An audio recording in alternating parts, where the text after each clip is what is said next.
हाय trader प्रेम की एक और लर्निंग वीडियो में स्वागत है आपका। इस वीडियो में हम लोग देखने वाले हैं कि हम लोग एफआई और डीआई के साथ किस तरह से अपना ट्रेड को बना सकते हैं। तो ये हम इस वीडियो में देखने वाले हैं। तो सबसे पहले आप दिमाग में एक क्वेश्चन आता होगा कि नहीं, एफआई और डीआई क्या है। तो एफआई और डीआई ये क्या है, इसको समझने से पहले हम लोग ये समझते हैं ना कि ये ट्रेडिंग काम कैसे करती है। ठीक है ना, किस तरह से ये ट्रेडिंग अपना वर्क करती है।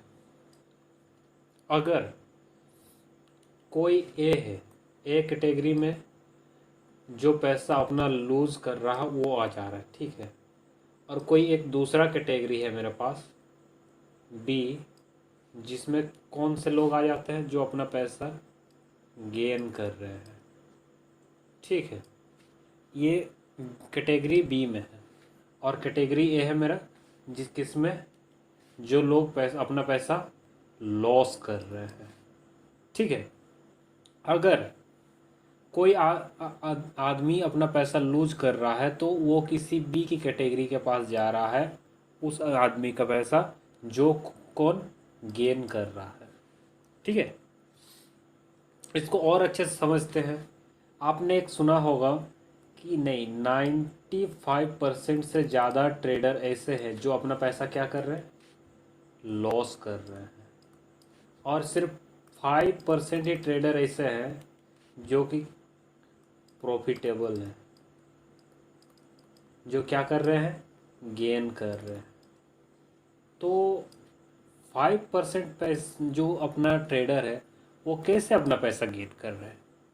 ये कैटेगरी में कौन कौन से लोग आते हैं। पहला आते हैं हमारे एफआईआई, दूसरे कौन है डीआईआई, फिर और तीसरे कौन है प्रो ट्रेडर। अब ये प्रो ट्रेडर कौन है, ये प्रो ट्रेडर हमारे ब्रोकर ही होते हैं जिनके पास क्या होता है, हमारा पूरा डेटा होता है, ठीक है ना। और सबसे ज़्यादा एसएल हंट कोई करवाते हैं तो वो प्रो ट्रेडर ही करवाते हैं। क्यों?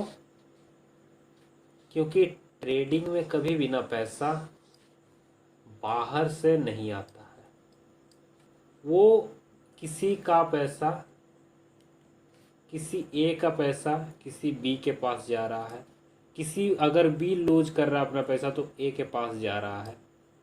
बस यहाँ इधर से पैसा उधर, उधर से पैसा इधर, बस यही हो इसमें, और कुछ नहीं।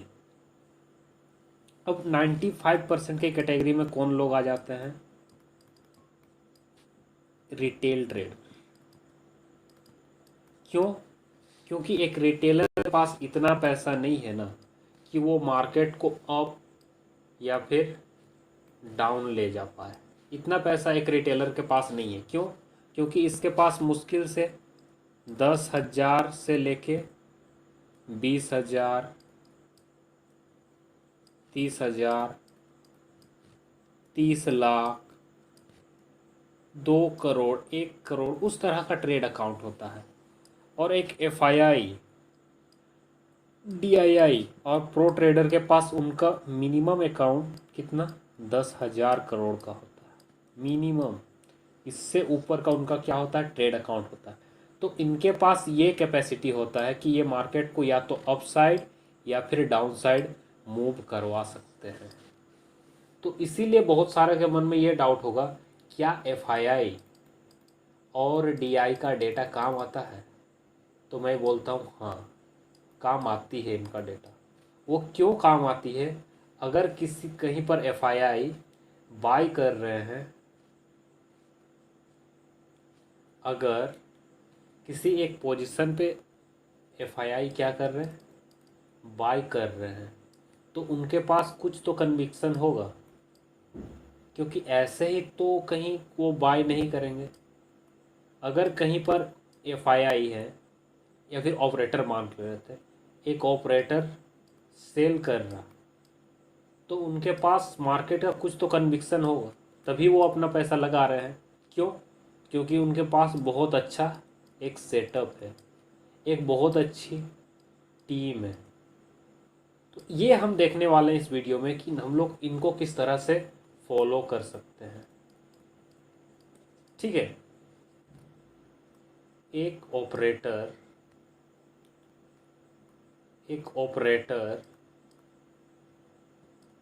हमेशा क्या करते हैं, सपोर्ट में बाय करते हैं और हमेशा एक रेजिस्टेंस में सेल करते हैं। ये चीज़ आप लोग दिमाग में अपना गांठ बांध लो कि हमेशा एक ऑपरेटर क्या करता है, सपोर्ट में बाय करता है और रेजिस्टेंस में क्या करते हैं, सेल करते हैं। तो हम वो सपोर्ट और वो रेजिस्टेंस किस तरह से फाइंड करेंगे। तो आज तक आपने जो भी कुछ मार्केट्स में सीखा है, M pattern, W pattern, triangular pattern, head and shoulder, ये सब चीज़ आपको भूलना होगा।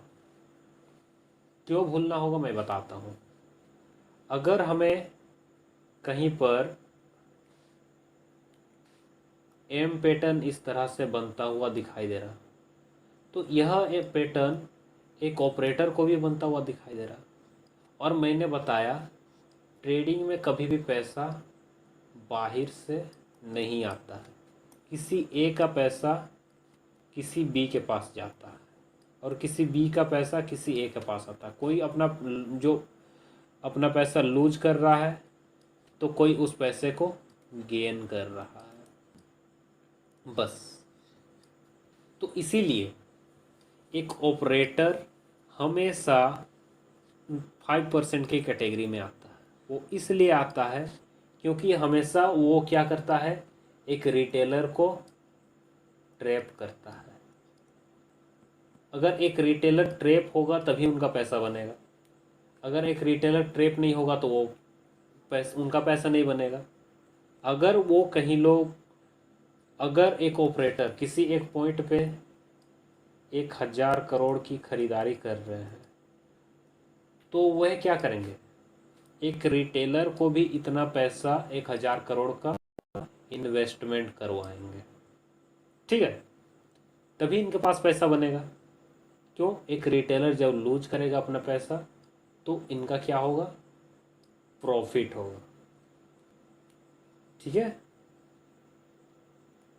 और एक ऑपरेटर हमेशा क्या करता है, सपोर्ट में बाय करता है और रेजिस्टेंस में वे क्या करते हैं, सेल करते हैं। वो क्यों करते हैं, अगर इस तरह से मार्केट एक स्विंग बनाता हुआ जा रहा है तो एक ऑपरेटर क्या करेगा, वो देखेगा कि कहाँ कहाँ अभी ऑर्डर पेंडिंग है। जैसे कि ये एक मार्केट ने हाई लगाया, ये एक दूसरा हाई लगाया, तो ये मेरा क्या बन गया है, रेजिस्टेंस बन गया। ये क्या मेरा बन गया, रेजिस्टेंस। अगर मैं नीचे के लेवल में देखूं तो यहाँ से मार्केट क्या कर रही है, अपसाइड मूव कर रही है। तो ये मेरा क्या बन गया है, सपोर्ट लेवल बन गया। तो हमारा कितना ट्रेड अकाउंट होता है, 10,000 के, 12,000 के, 20,000, 1,00,000, इतना का हमारा क्या होता है, ट्रेड अकाउंट होता है। और एक ऑपरेटर की क्वांटिटी ही कितनी होती है, मिनिमम 1,00,000।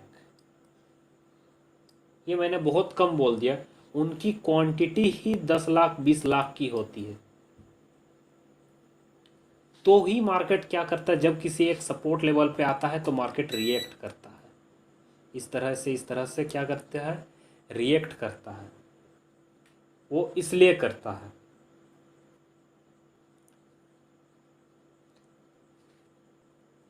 और जब भी मार्केट किसी एक रेजिस्टेंस लेवल के पास पहुंचती है तो एक ऑपरेटर क्या करता, उनकी क्वांटिटी लाखों में होती है, तो वो क्या करते हैं ना, पहले से इस पेंडिंग लेवल पे अपना ऑर्डर को डाल दिए रहते हैं इस लेवल में।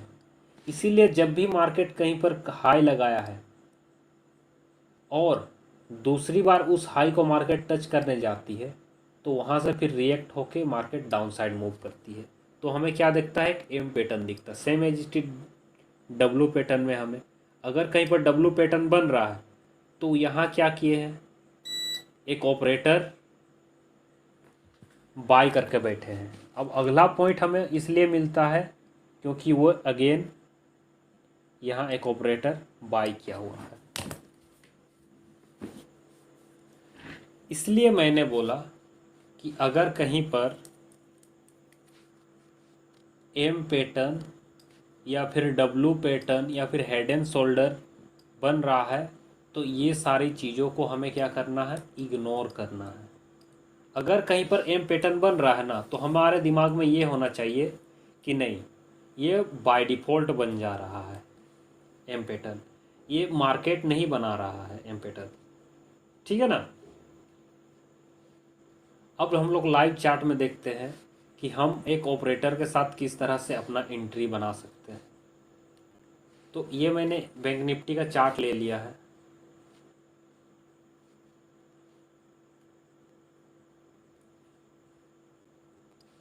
अब मुझे एक ऑपरेटर के साथ एंट्री बनाना है, तो मैं कैसे बनाऊंगा ये ऑपरेटर के साथ एंट्री। तो मैं ढूंढूंगा सबसे पहले अपना हॉरिजॉन्टल लेवल मैं मार्क करूंगा। पहले सबसे पहले 1 मिनट में ये सारे लेवल्स को डिलीट करता हूँ।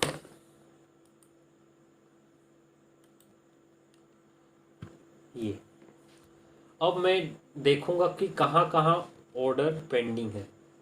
और मार्केट जब भी किसी एक साइकोलॉजिकल लेवल में आती है तो हमेशा क्या करती है, मार्केट रिएक्ट करती है।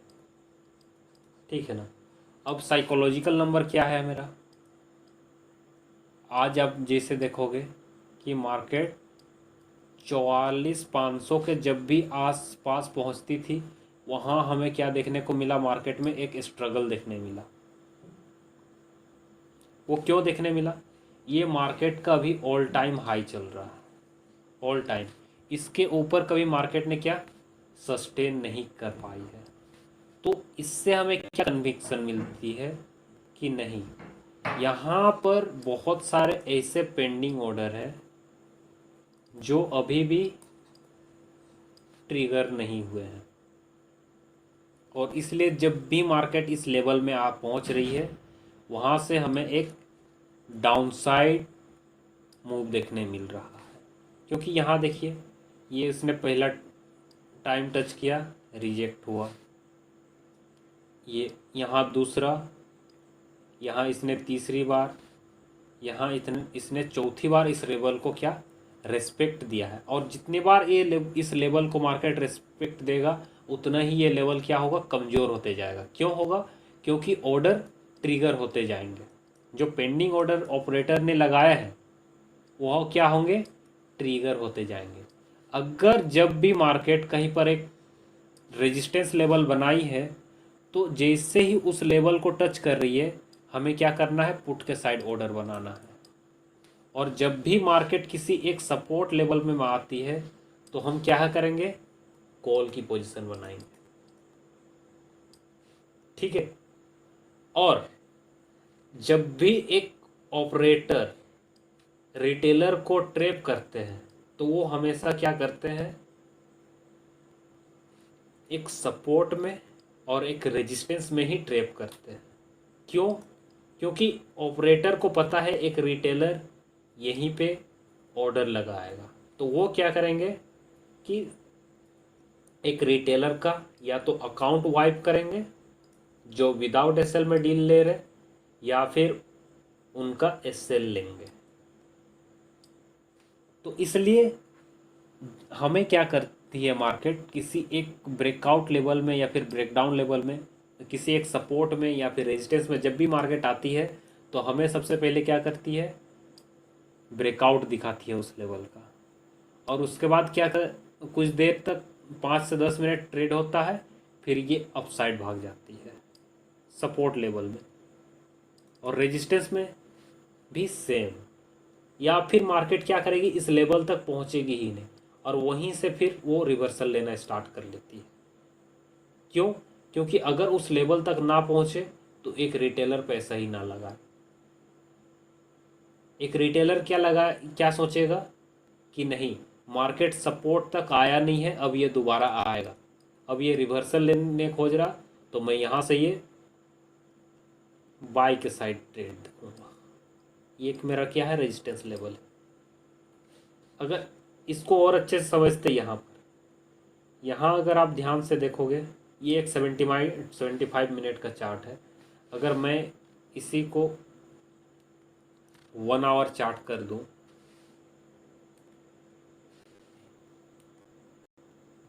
तो शायद हमें, और यहाँ देखिए, यहाँ इसने एक रिटेलर को कितना बार ट्रैप किया है मार्केट ने। ये फर्स्ट टाइम मार्केट यहाँ क्या हुआ,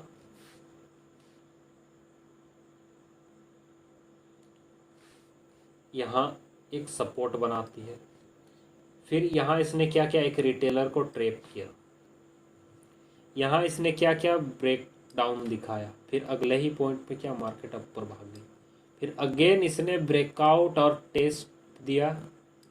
सोच, अब एक रिटेलर क्या करेगा, यहीं पर अपना पुट की पोजीशन बनाएगा। क्यों? मार्केट यहाँ ब्रेक डाउन हुआ है, अब ये इसको लॉजिकली डाउन साइड आना चाहिए, तो मार्केट क्या किया, यहीं से रिवर्सल होना स्टार्ट हुई। फिर यहाँ देखिए, यहाँ भी सेम। तो इसलिए अभी हमें ध्यान देना है कि हमें ट्रैप नहीं होना है, और ट्रैप से बचने के लिए मैं आगे इसी तरह की वीडियोस अपलोड करूंगा। इस वीडियो के लिए बस इतना ही। जय हिंद, वंदे मातरम। अगर आपको वीडियो में कुछ भी डाउट लगता है तो आप कमेंट कीजिए, मैं 100% उस टॉपिक पे वीडियो बनाऊंगा आपका डाउट दूर करने के लिए।